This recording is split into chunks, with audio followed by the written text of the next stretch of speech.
You've outdone yourself, Raheem. Not only have you caused the Atlanta Falcons to find elimination already in Week 14 of the 2025 NFL season, but you have just booked your ticket to the unemployment line because that was it. And you know what, Falcons fans? Welcome into Falcons Today by Chat Sports. I feel actually a little bit of relief. And I'll tell you why. This was the kind of loss today. No touchdowns scored, a complete dismembering of the defense, of the offense, of the special teams. This is the kind of loss that even the worst owners in the NFL cannot ignore. This, whether it's tomorrow, next week, or in January, has solidified Raheem Morris as no longer the head coach of the Atlanta Falcons. And I truly believe that in my heart of hearts. This game doesn't need a lot to be talked about. It was tied at halftime, 6-6.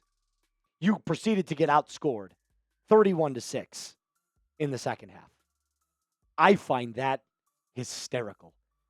Not just as a cruel and unusual practical joke, but as a watcher of sports. Like, the Falcons look like a UFL team. It is that bad. It's Raheem. It's Zach. Marquise Williams has no idea what he's doing. But, Raheem Morris will be fired. And if you want Raheem Morris fired, hit that sub button right now. Go ahead. Scroll on down there, worm your way down into the comment section, that big old red sub button. Click it, because I promise you, as my only job for the remainder of the year, to go live when Raheem Morris gets fired, believe me, we will do a little dance, make a little love, and pretty much get down tonight. Hit that sub button today. Like I said, there's not a lot to talk about with this game. Offensively, you couldn't move the football. Zach Robinson had some of the worst play calls that I've ever seen in my entire life. Screen passes on 3rd and 7 when you're down by however the fuck many. A plethora. That's exactly. A cornucopia, some are saying. I just, it doesn't make any sense. Kicking a field goal when you are down, 23-6?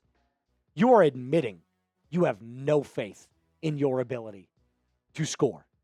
You admitted that by kicking a field goal.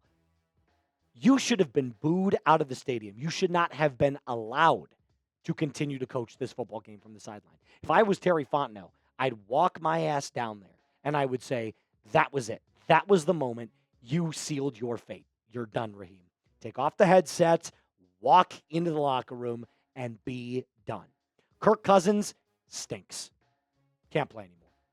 I don't care what the last couple of games have been against. That was a real football team you played today. The Jets, not a real football team. The Saints, not a real football team. The Dolphins, not a real football team. So Kirk can look decent against the bottom of the barrel, the slums of the NFL. This was a real football team you played today. And you looked like shit. Bijan's the only player out there right now that's actually worth a damn. I wouldn't play Drake London for another snap. Sideline him. Let him get healthy. Season's over. Now, mathematically speaking as well, you're eliminated. You're done. And Bijan didn't even play that well today. The fumble, costly. Can you blame him? Dude's been carrying the entire team on his back. The entire franchise on his back. The weight of Falcons fans' expectations on his back. There's only one player today that I thought actually played very well. Was Kyle Pitts. And even he dropped that first ball at the beginning of the game. Granted, some good defense was played. But for the rest of the game, I thought Kyle Pitts was really good. I'll give the guy credit for this. As much as he disappears throughout the entirety of the game, as much as he can go up and down, ebb and flow, peaks and valleys, bipolar player to say the least, he's really given his all in these couple of games. He's playing for his next contract.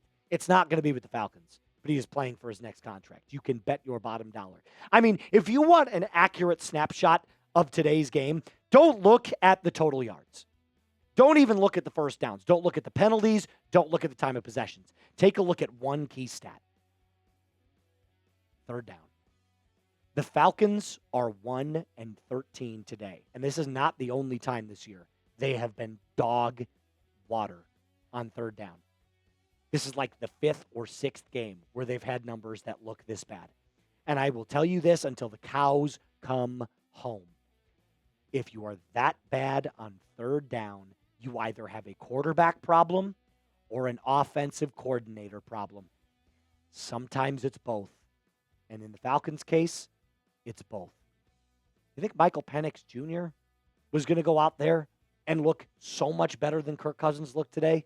Give me a break. Give me a break.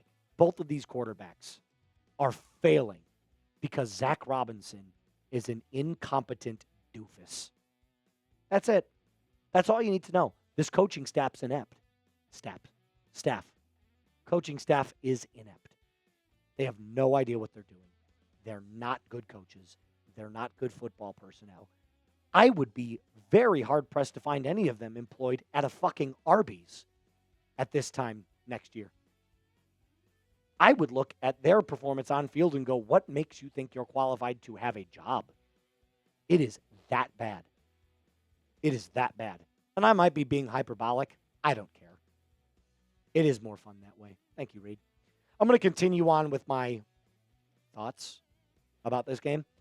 First, I got to tell you about our friends from Prize Picks. This is the only really good thing about this Falcons loss today is Prize Picks. But if you want the coaching fired, type me in the comment section down below. Let's talk about Prize Picks really quick.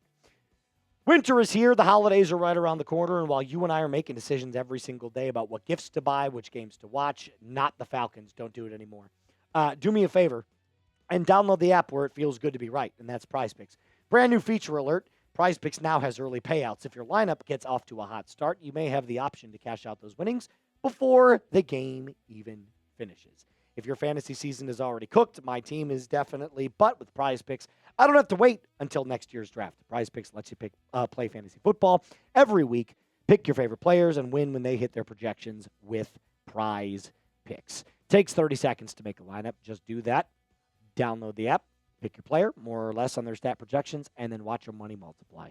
Up to 2,000 times your cash this football season on Prize Picks. Download the app, CLNS, and get $50 in lineups after you play your first $5 lineup. That's code CLNS to get $50 in lineups after you play your first $5 lineup. Prize Picks. It is good to be right. One thing that I think is important to note here is that Falcons fans actually have a reason to feel better about this. I don't know if it was you. Maybe it's just a me thing. Something felt different about this loss because it wasn't a close loss. The Falcons were not competitive for a good chunk of this game. And that is the ultimate indicator right there. You could make the argument, right, looking back at the Falcons season as a whole and saying, look, we lost a lot of close games. We're competitive. We just need a couple of tweaks here and there. Nope, that's not true. You're not competitive. This was a real test. This was a really good team. This is one of the best teams in the NFL. They're at the top of the NFC now. And you didn't even look remotely competitive.